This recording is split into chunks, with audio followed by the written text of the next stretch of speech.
right, everybody, we are in the friendly confines. Welcome in to your daily sports betting brand of record. We call it the Early Edge. We are powered, as always, by the almighty SportsLine, the best value in all of sports betting, and it's not close. Now, coming off a pretty good day at the brand on Thursday. The only idiot, me. West Virginia, what are you doing? Utah State, what are you doing?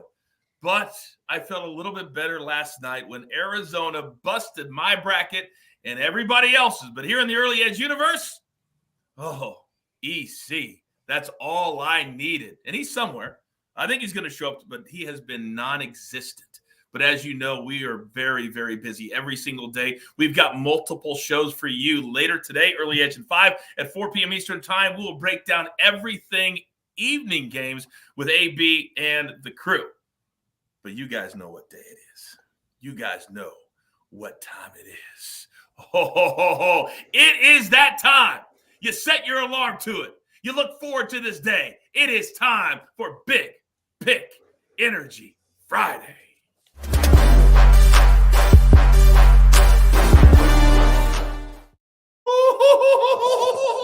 Let's go. Everybody is... Oh, well, not everybody is moving this morning. Ladies and gentlemen, for the first time ever on Big Pick Energy Friday, live from Nashville, Tennessee, the penthouse level, M squared, that dancing, amazing. Absolutely amazing, Coach. You look fired up to be here for sure. We had a little scheduling mix-up. Eastern time zone is a thing. I got my coffee here. I noted that Chip was on the show, so we went with the decaf today because Chip supplies all the energy anyway. But we're here. We're fired up. I'm ready for this tournament. Let's go. Oh, day 2 of March Madness. We're fired up that you're here as well. Now, somebody in the chat, Allison says, Sia's golf has been on fire. Counselor, good morning, sir. Good morning. Yeah, the golf has been good. It's going good so far. It's going well so far. We were pretty Tommy Fleetwood intensive, so hope he can finish it off. We have him as an outright. We have him in 2 of my 4 matchups, and of course, I have him as a top 20 as well. So hopefully, golf stays hot. Hopefully, the college basketball stays hot because it's been a nice run. And I don't want to pat myself on the back, but this week everybody said, "Coach, Ben on? What are you talking about?" Guess who's right at the top of the leaderboard, ladies and gentlemen? Ben on. And Tommy Fleetwood. Now, finally, he is the reason this show was invented. He is the one, the only, Chip Patterson. Good morning, Chip. Good morning, Coach. Good morning, M squared. Good morning, Sia. Good morning, Early Edge fam. Coming to you live from Stamford, Connecticut. Just a hop, skip, and a jump away from the CBS Sports HQ studios, where I will be all day till the close of business, breaking down all the action. And I got to tell you, from scenes from the office yesterday, a whole bullpen newsroom going nuts. And all I'm thinking about is M squared on CBS Sports HQ telling you to lay those points with San Diego State as that man went to the free throw line. And it was never a doubt, burying everybody who was on the other side of that one. So, I mean, it's just an electric day in college basketball and in sports in general. And I love to be able to look ahead with everybody here. And we're going to do that. But real quickly, just 5 seconds, which was a bigger, not surprise, but shock? Arizona or the way Virginia ended their season? Mikey, go. They're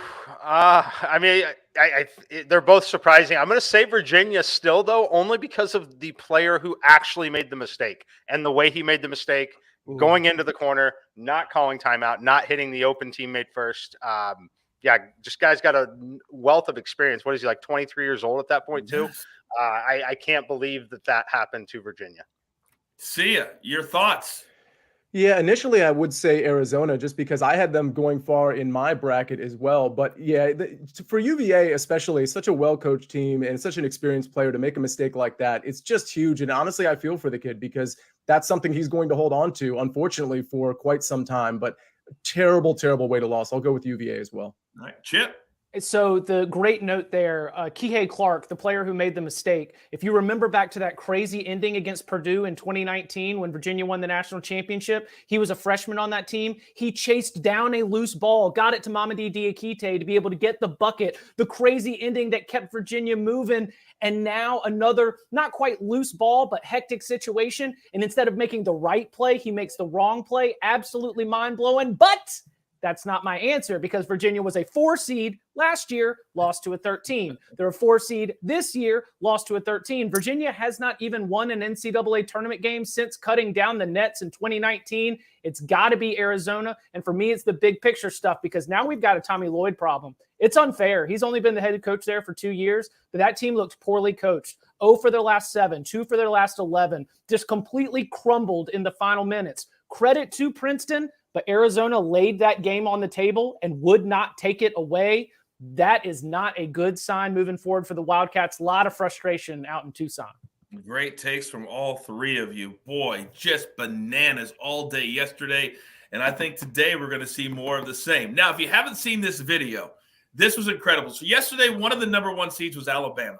They were laying 23.5.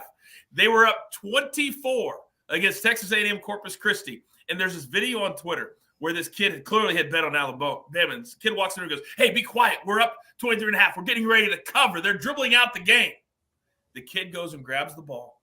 His coach is telling him not to shoot, and he hits a 3 at the buzzer to go under the spread. It's an amazing video, but it leads us into our first marquee matchup of the day. There are several double-digit seeds that are playing today, so that's where we are going to start with our marquee matchup. So Purdue is laying 23. Gonzaga 16. I like Grand Canyon. I like the over in that game. Marquette 10.5 over Vermont, and Xavier 12.5 over Kennesaw State. Chip, let's start with you. Favorites were crushed yesterday. Double-digit favorites were crushed yesterday. Will that reverse trend today? Well, there's one that I'm supremely confident that will cover, and it is that glorious mustache, Drew Timme and Gonzaga, going up against Grand Canyon. Grand Canyon just ain't it. They weren't even the best team in their own conference this year. The Bulldogs, if you go back over the last 6 weeks, have been one of the best teams in the country. I am most confident in Gonzaga covering, and I'll give you another note here. I am least confident in Xavier covering. They've got the early tip out in Greensboro against a Kennesaw State team making its first NCAA tournament appearance. They are a group that I think is going to be well represented. You know, going from Kennesaw to Greensboro, it's manageable. I think the students will go, families, friends. It will be a live atmosphere for Sean Miller's crew. Might be a little bit tougher. So most confident in Gonzaga, least confident in Xavier. Counselor, go. Yeah, I'll go Marquette minus 10.5. This one's a tough one. I actually thought about Xavier here, but it's going to be Marquette. They were clearly the best team in the Big East, really by any measure you can make, including just being the Big East champions. And I just think they're such a gritty team. I think they're going to play floor to floor the entire 40 minutes. And I don't think they're going to let up. And that's sort of just that Big East Marquette mentality. So I think they end up pulling away from Vermont. Mikey, I know that if SportsLine fans, they've enjoyed your simulations all year long. They get them early. They get them every single day. What is the lab telling us on these double-digit favorites? There's a couple of them here to note. The computer doesn't love Gonzaga covering. I, as someone who watches the game a lot and obviously built the model, I still think that they have a good shot at covering the 16. I think that they probably win that one by 25. The games that I think are fascinating are clearly the other two that are closest to that 10 number. It's going to be Marquette. They're playing Vermont. That one I've got an edge on Vermont. I liked it a heck of a lot better at 11.5 than I do at 10.5. I think it's an interesting live bet opportunity as well. It projects relatively similar to some of the games that we saw yesterday.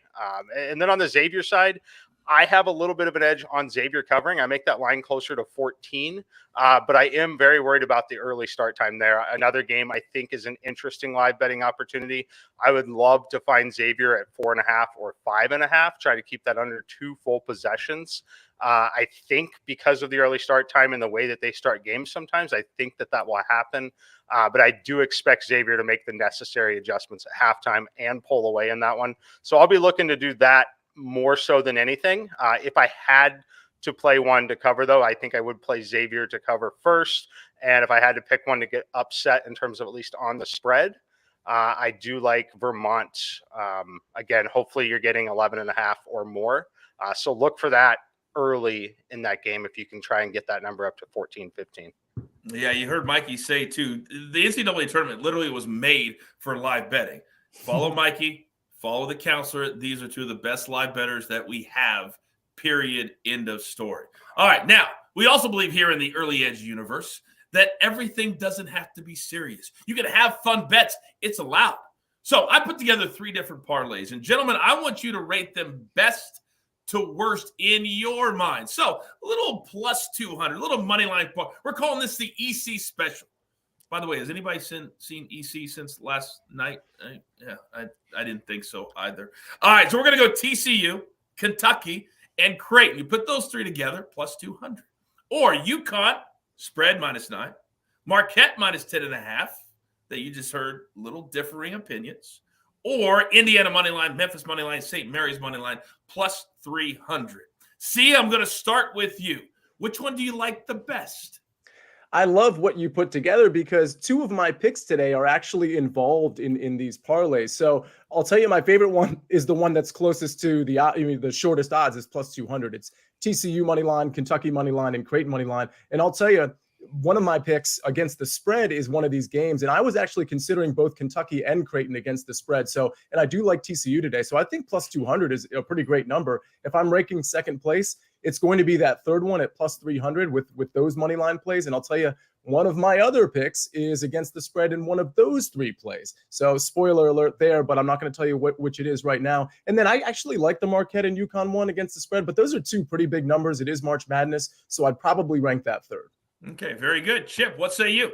I say the number 1 is going to be UConn -9 and Marquette -10.5. I think UConn is absolutely going to steamroll Iona. This is going to be a spot where we know that Rick Pitino is going to be a head coach in the Big East, and that's a very fun narrative, but there's such a big difference between these 2 ball clubs. And Marquette -10.5 by the end of 40 minutes should be covering. If you want to dance on a little Vermont first half, I don't hate that, but that is my favorite, and here is why. TCU, that is a team that is going to be going up against an Arizona State team that is white hot. And in 10 of the last 12 years, we've seen a team from the first 4 go on to win its first round game. That is the one that concerns me there, but that is my second place. And then my third place is this 3-legger right here, because Indiana seems like a real boomer bust proposition. I feel like they could win by 20, or I feel like they could lose outright. St. Mary's is another team that I think is really going to be disrupted offensively by some of the pressure. We saw Gonzaga do a lot of pressure for St. Mary's, and they were really thrown off by it. We saw BYU do a lot of full court pressure, and they were thrown off by it. And then finally, the reason why this is third is that Memphis FAU game is the best game of the day, a true coin flip in the way that I look at it.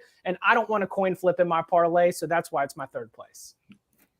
Could not said it any better. Do not want a coin flip in my parlay. That's not why you make parlays. Now, Mikey, I'm coming to you last. Give these 3 a look, and I know you've been targeting in some way, shape, or form Indiana. Talk to me. Yeah, look, I love Indiana today. Easily one of my favorite plays of the tournament. If you followed on SportsLine, it was one of the first things I put in last Sunday, with all my other picks for the opening round. So I'm not going to go that direction, though, because I am a little worried about the Memphis game. I think that Memphis FAU game is definitely a tricky one to call. That little parlay over there, having teams like Indiana and Memphis, you mentioned the variance in college basketball. No better examples right there. Both of those teams can easily lose their games today. Both of those teams have the raw talent to go to the Final Four, and they can definitely get there. They've got NBA prospects on the floor. They're very talented basketball teams. I love Indiana, but I'm not going to go that way. So if I had to pick one of these, it would be the first one at plus 200. I like Creighton to get the job done. I like Kentucky. I think that they are in that same boat with Indiana and Memphis. I think that they're an incredibly dangerous team if you get them a win here in this opening round matchup. Easier said than done. Providence, incredible at the free throw line and getting to the free throw line. That's critical in these games. So I'm going to go with that one. However, I think that TCU could be on upset alert as well. All right. By the way, the chat is talking about first half unders, and yesterday Amazing Grace on Early Edge at 5 hit that first half under in the Tennessee game. How about this stat from my man Daniel in the chat? He said first half overs went 5-1 involving number 1 and number 2 seeds. First half unders were 9-1 on any game with a 3 seed or higher. Thank you, Daniel, for that Chick-fil-A nugget of the day. That is a really good nugget to have on the show. So thank you. All right, our third and final marquee matchup of the day looks like this. We talked about Virginia. We talked about Arizona. So today, what's going to be the biggest bracket upset on the board? Here are 6 games that we have targeted. We saw madness on Thursday. Who could be going home early today? Counselor, let's start with you. Yeah, this one's tough, but I think probably UCSB over Baylor. I think that would be the one where I'd go. And it's mostly because we see so many lapses with Baylor offensively and defensively. And I think UCSB is one of those teams that could surprise them. Chip? I'm going to follow right there because we're talking about, the biggest seeding upset, and 14-3 would be absolutely massive. And here's the way that I look at this. Baylor went 0-3 to Iowa State. Iowa State plays with a slow pace, and they're obviously excellent defensively. I think they're a better defensive team than UCSB, but there's something that they did that really disrupted what Baylor does. They were sending extra defenders, that LJ Cryer, Keontae George, that Adam Flagler, and really disrupting a lot of what Baylor wants to do offensively. I think the slow pace, I think UCSB can take some of that same Iowa State blueprint to disrupt a lot of Baylor's rhythm. And Baylor's been just really bad defensively, rank outside the top 100 in defensive efficiency. So that's the one that I definitely have my eye on. Mikey, you going to make it 3 for 3, or are you going somewhere else? Yeah, it's going to be 3 for 3 here. I think that Baylor probably still finds a way to win this game. I think this game, they might even cover the spread. It might be the classic game where they are not covering the spread for all but 2 minutes of it, and they finally pull away in the final minutes. But I think it's Baylor here. I played the under in this game. I'm not going to have a pick on the show today. I'll talk about it. If you're on SportsLine, I put this pick up on Sunday. We played under 144.5. It's come down to 142, 141.5 in a few places. That's just enough to where I wouldn't recommend jumping in at that point. But what we're expecting here, teams to play slow. And I think that this UCSB team is going to be competitive at times. So if I had to pick one here, I think it would be Baylor. I'm interested in Vermont, but only in the first half. Quick chat question. Mikey, are you interested in USC in the first half? USC in the first half. I believe I'm on the other side of that. I mean, I'm not playing it. I believe my computer is on the other side of that one. I think it likes Michigan State. That game should be in standard definition. In a world where everybody is shooting threes and getting layups and modern basketball, I tell you what, USC and Michigan State still love the mid-range games. So shout out. Let's put that one in SD. The only game that we can watch at once. We need the voiceover guy in a world. Where is it? What did you find it, Mikey, real quick? Did you have it? Yeah, right? I've got Michigan State minus 2.5 in that game is where the computer makes it. My total is 136. Okay, very good. Great information from all three. By the way, if you're wondering, I'm going to go with VCU over St. Mary's. I watched VCU all last week on CBS Sports Network. Synergy, and they played great. If they can play like that, they can beat St. Mary's. They can't. I'm not saying they will. But that would be my pick of those 6 early games. And remember, we'll go over all the evening games on Early Edge and 5 today with AB and the crew. All right. Now, you can keep track of everything, all the highlights, all the news, everything on CBS Sports HQ.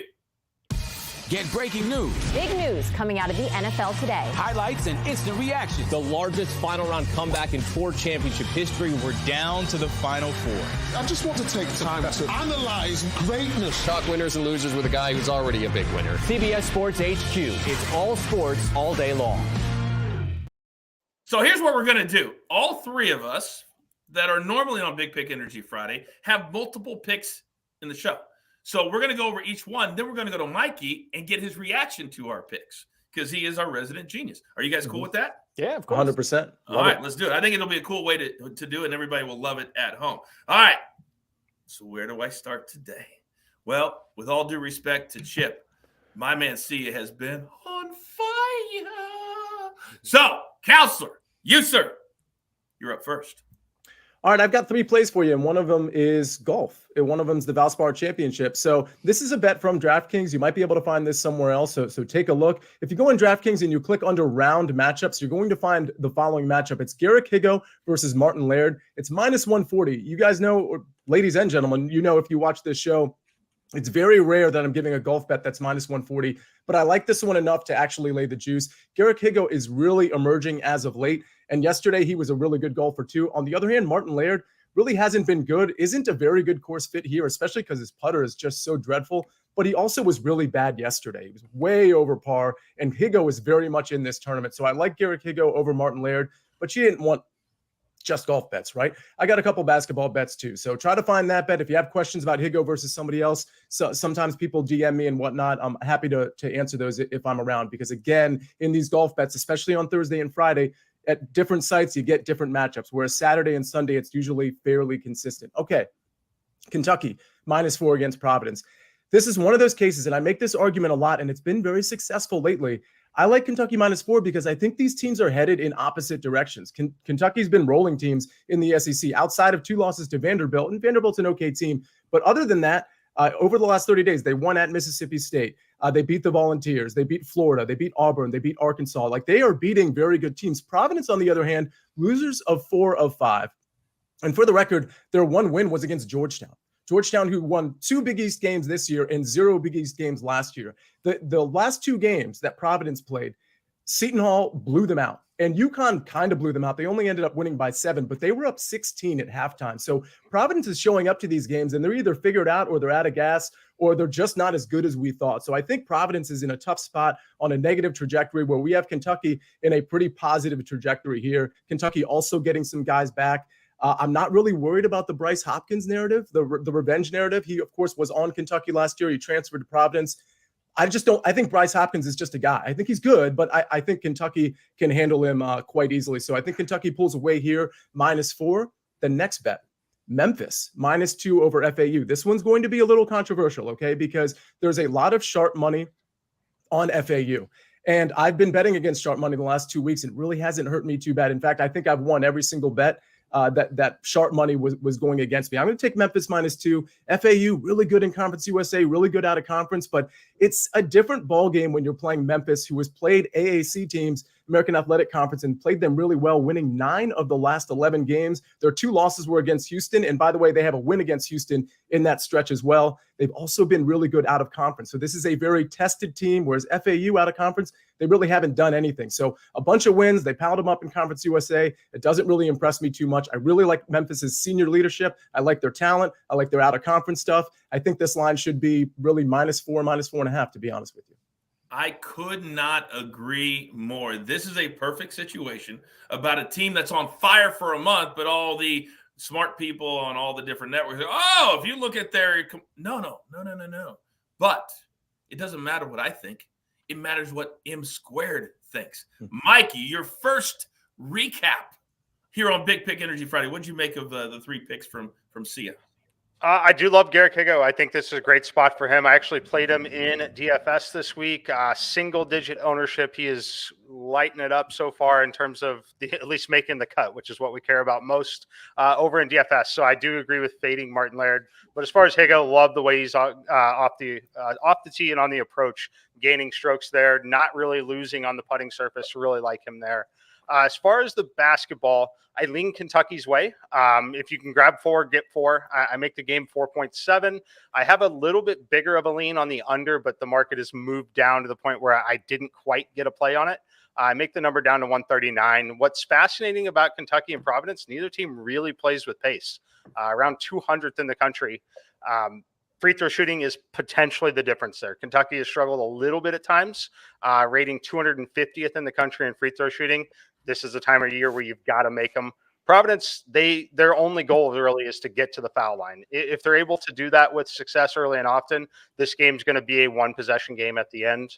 I do think Kentucky is the better team, though, by a pretty considerable margin. As far as Memphis FAU, I would be a lot wealthier if I knew how to predict this game. I would make I think this game is tough to call. I really do. And the thing that's crazy about it is we're going to see so many reactions immediately following this game.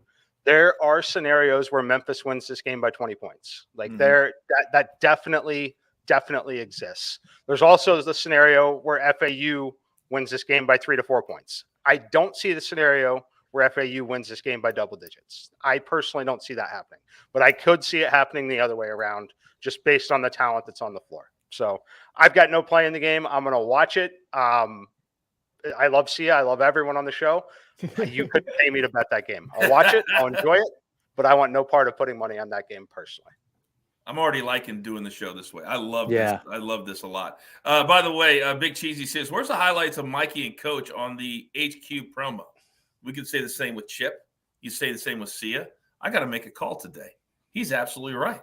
We've been dominating HQ this week. And you'll be on when this morning, Mikey? 11:15 Eastern.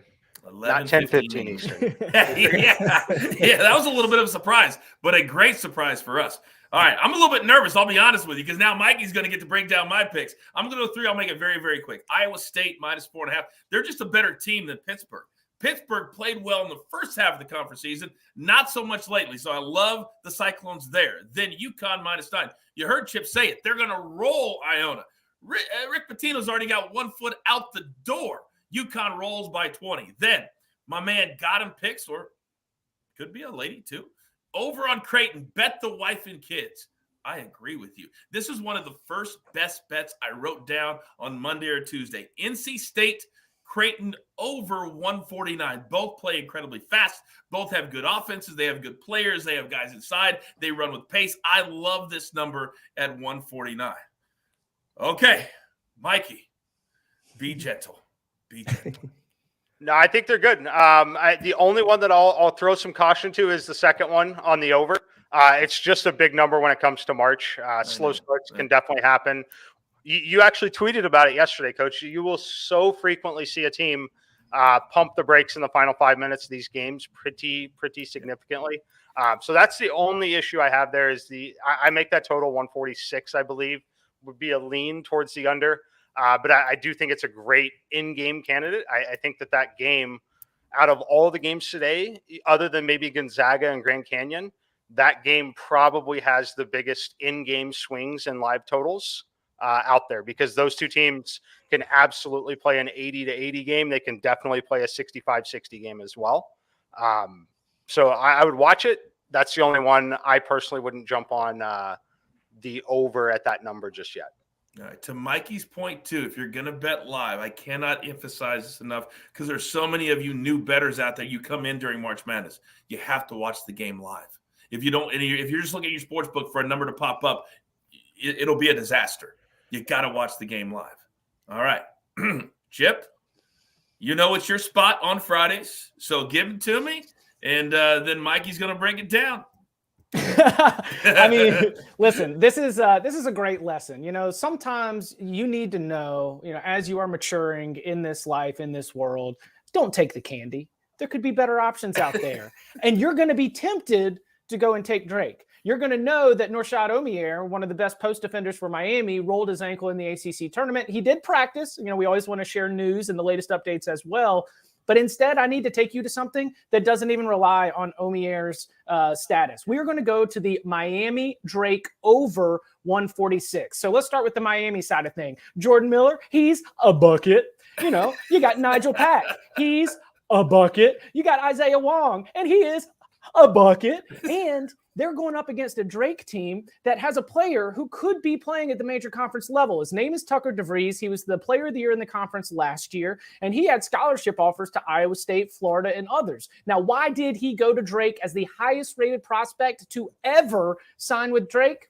His dad's the coach. So we've got a player who should not be in this conference at this level, and I think that he's going to have a big day. I think Drake can score as well, because over the last 6 weeks, Miami's defense has been absolutely brutal, particularly on the interior. If you just look at the last 6 weeks, it's about an 11-game sample size. Miami ranks outside of the top 330 of 363 Division I teams in effective field goal percentage defense. They rank outside of the top 330 of 363 Division I teams in 2-point defense. Teams are spreading them out and getting behind the defense and getting good looks at the rim. They have given, if you just want to go like simple regular numbers, Miami has given up 74 points or more in 7 of the last 11. So I really like, instead of trying to get Drake or instead of trying to trust Miami, I really like going over the total in this one. I'll go quickly with the next ones because we have discussed some of it. I like UC Santa Barbara plus the 10.5. I think there's a blueprint to beat Baylor. I think Iowa State has put it out there. And this is another team in Baylor where the defense has been really bad.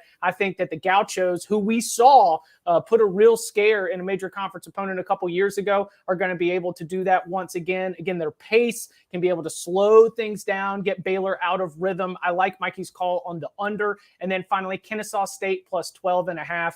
I loved watching this team in the Atlantic Sun tournament. I think that Abdur Rahim has done a fantastic job with this squad. They've got a lot of minutes continuity.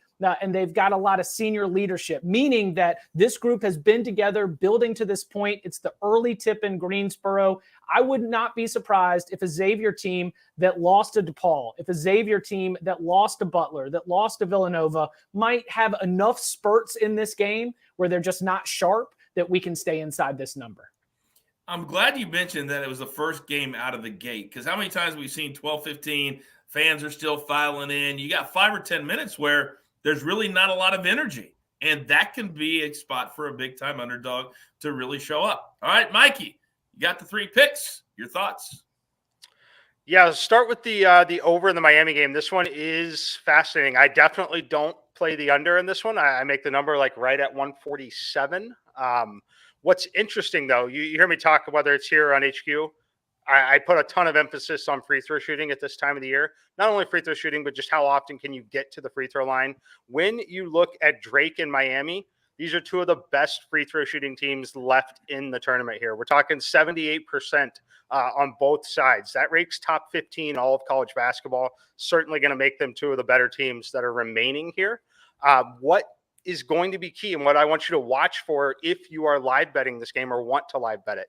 The thing about the Miami side is Miami has been very good at not fouling. One of the top 20 teams in the country at defensive free throw rate, meaning they're not putting the opponents on the line very often. If you see a game that is getting a lot of foul calls early in this game, or you see a game that is chippy in any way, you can start to look for things. That is what's going to change things drastically. If they're putting Drake on the free throw line, this game should sail to the over. Just because of how well Drake shoots free throws. As far as the other games here, Kennesaw State, I think they're very live to cover the spread. Here I'm going to be on HQ in about 35, 40 minutes. I'm giving Kennesaw State as a first half play. I found it last night at 7.5. It is down to 7 now in the first half.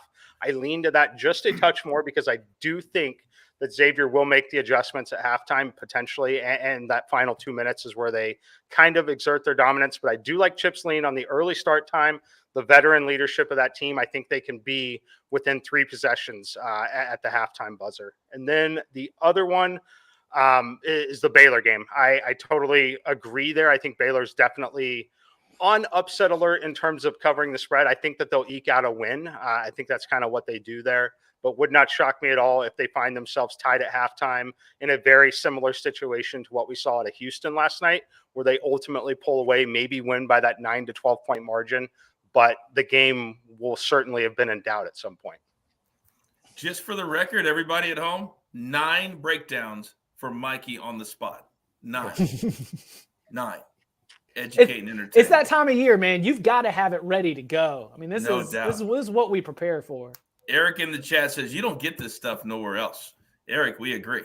This is, I say it all the time, levels to this game, and we are at the top of the level, but we include you. We don't think we're better than you. We want you to be a part of us.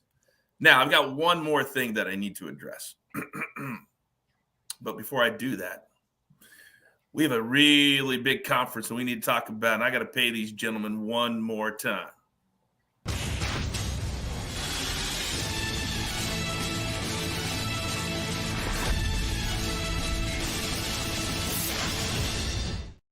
All right, so I love when you play the trumpet, Chip.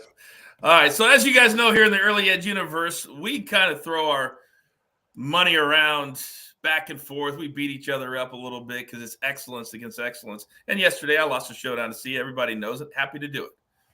But Sia, when I have a man named David in the chat that's challenging my manhood, who's coming after me, and all he's bringing with him is a water gun called Pittsburgh.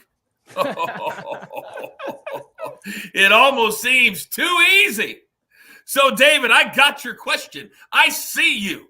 And you asked me the question, am I in or out? Sia, can you do me the honors, please? Play the music.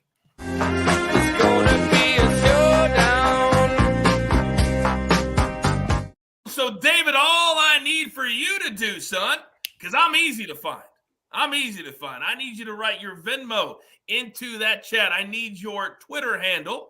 And if I lose, I will send you $100 cold hard cash. If you lose, best believe, I will DM you my Venmo, which many, many people have and have used, regrettably. And David, you will be the next. Oh, it feels so good.